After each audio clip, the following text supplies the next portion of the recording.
एक युग में मनुस्मृति, दूसरे युग में रामचरितमानस और तीसरे युग में गुरु गोवलकर का बंच ऑफ थॉट।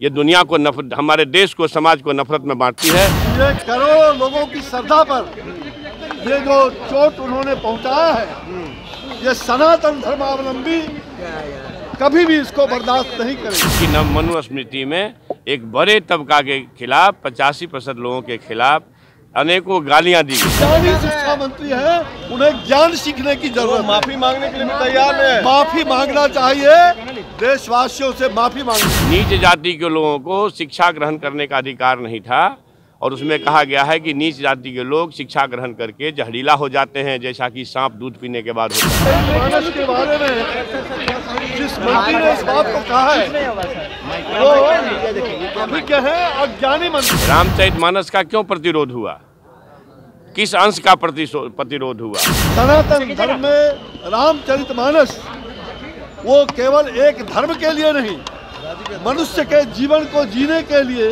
राह बताया गया। अधम जात में विद्या पाए, भयहु जथा ही दूध पिलाए। यानी अधम मतलब होता है नीच।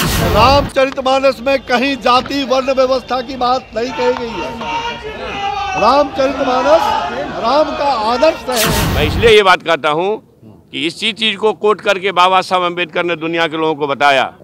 मनुस्मृति को जलाने का क्यों काम किए?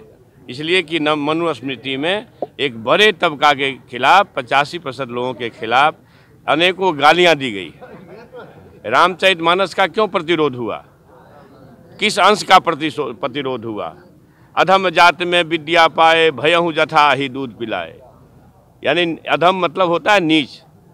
दुनिया के लोगों सुनो, आपके माध्यम से कहना चाहता हूँ, नीच जाति के लोगों को शिक्षा ग्रहण करने का अधिकार नहीं था और उसमें कहा गया है कि नीच जाति के लोग शिक्षा ग्रहण करके जहरीला हो जाते हैं, जैसा कि सांप दूध पीने के बाद होता है। हम इस सवाल पर मैं इसलिए ये बात कहता हूँ कि इसी चीज को कोट करके बाबा साहब अम्बेडकर ने दुनिया के लोगों को बताया।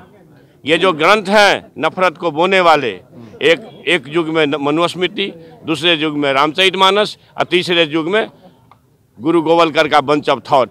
ये दुनिया को नफरत, हमारे देश को, समाज को नफरत में बांटती है।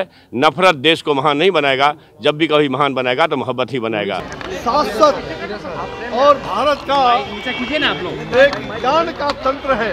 रामचरितमानस के बारे में जिस मंत्री ने इस बात को कहा है वो अभी क्या है, अज्ञानी मंत्री है, उनको ज्ञान सीखने की आवश्यकता है। नहीं तो वो लगातार अपने बयान पे अडिग है बाबा, बोल रहे हैं। लगता है कि ये करोड़ों लोगों की श्रद्धा पर ये जो चोट उन्होंने पहुंचाया है, ये सनातन धर्मावलंबी कभी भी इसको बर्दाश्त नहीं करेंगे।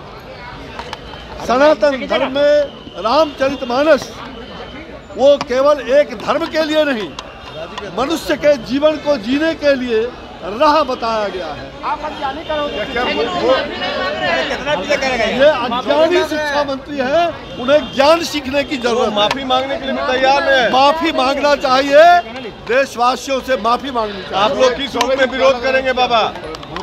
आप लोग क्या विरोध करेंगे? विरोध तो मैंने कहा जब अज्ञानी हो, अब अज्ञानी के पास विरोध की बात क्या है? अज्ञानी है, उनको ज्ञान सीखना चाहिए। वो कहते हैं कि वो जाति वर्ण व्यवस्था के बारे में जो लिखा हुआ है वो गलत है। रामचरितमानस में कहीं जाति वर्ण व्यवस्था की बात नहीं कही गई है। रामचरितमानस राम का आदर्श है, राम के जीवन का आदर्श है, जो लोकतंत्र के, आज के लोकतंत्र के लिए समीचीन है।